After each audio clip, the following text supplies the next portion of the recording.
जी आप कहते हैं सवाल नंबर 5। सवाल नंबर 5 के 3 जुज़ हैं। तीनों के तीनों जुज़ बिल्कुल एक तरह के हैं। उनमें से मैं आपको पहला जुज़ करवा देता हूँ।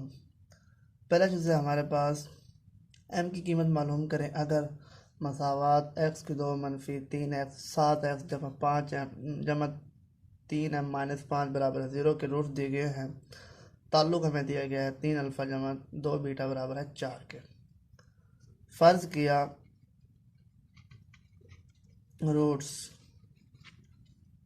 अल्फ़ा और बीटा। अल्फ़ा बीटा हमारे पास रूट्स है, हमने फ़र्ज़ किया। अब देखें सम किसके बराबर होता है, alpha plus beta minus B over A होता है। बी हमारे पास 7 हो गया। ये हमारे पास पहली इक्वेशन हो गई। और हासिल ज़रब अल्फ़ा बीटा होता है सी बटा ए होता है 3m माइनस 5। ये दूसरी हमारे पास हो गई। अब हमारे ताल्लुक दिया हुआ है 3 अल्फ़ा जमा 2 बीटा बराबर है 4 के। अब देखें इसको मैं 3 का नाम दे देता हूँ। अब हमने m की कीमत निकालनी है। m की कीमत के लिए हमारे पास अल्फ़ा की कीमत भी होनी चाहिए, बीटा की कीमत भी होनी चाहिए। और अब इक्वेशन नंबर 1 से अल्फ़ा की कीमत मैं निकालता हूँ 7 माइनस बीटा। ये हमारे पास अल्फ़ा की कीमत आई। इसको मैं इक्वेशन नंबर 3 में पुट करता हूँ। इस पर पुट करेंगे तो 7 मनफी बीटा जमा 2 बीटा बराबर है 4 के।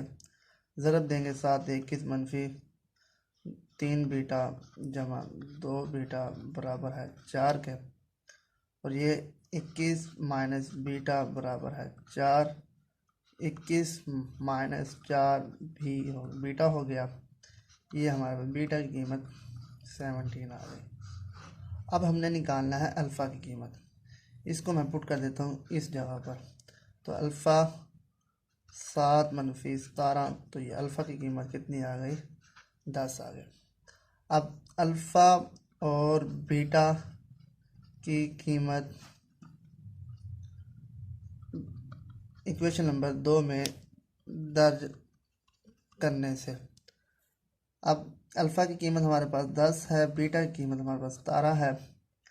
और ये 3m माइनस 5, ये 170 माइनस जमा 5 3, ये 175 हो गया। 3 पर तकसीम करें तो ये हमारे पास कितना आ गया, 3 5 15। और ये तकसीम करने से हमारे पास आ गया 15 और ये 3 5 15 2 हो जाएगा। तो हमारे पास ये हो गया। यहाँ पर हमारे पास लगता है यहाँ पर गलती हुई है। क्या गलती हुई है, मनफी 10 आता है, यहाँ पर मनफी हुआ तो ये जमा करेंगे तो 165 आएगा। तो इस तरीके से ये हमारे पास -55 आंसर आ गया। -55 आंसर। जुज़ नंबर 2 में उसमें हमारे पास दिया हुआ है, वो मैं बता देता हूँ ऐसे। x की 2 जमा 7x जमा 3m माइनस 5 बराबर है 0।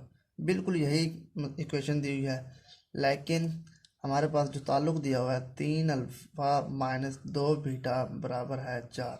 यहाँ पर हमारे पास प्लस है और यहाँ पर माइनस है। बाकी तरीक़ाकार वैसे ही करना है। सम निकालना है, हासिल ज़रब निकालना है।